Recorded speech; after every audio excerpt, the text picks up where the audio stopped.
நிம்மதி இல்லாமல் இருக்குல்ல, எல்லாமே இருக்கு, ஆனால் நிம்மதி இல்லை, சந்தோஷம் இல்லை. அதுதானே உங்கள் வாழ்வு. இதே போலவே தான் சகையு வாழ்ந்து கொண்டிருந்தான். ஆனால் இயேசு அவனை சந்தித்த அந்த நாட்களிலே சந்தோஷமாய் இயேசுவை அழைத்து கொண்டு போகிறான் தன்னுடைய வீட்டிற்கு.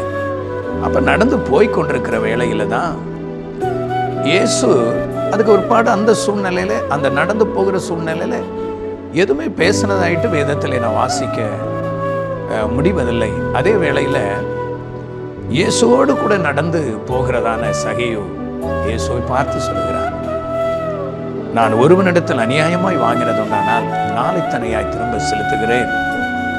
இந்த வார்த்தை அந்த மனுஷனுடைய வாயிலிருந்து புறப்பட வேண்டிய காரணம் என்ன?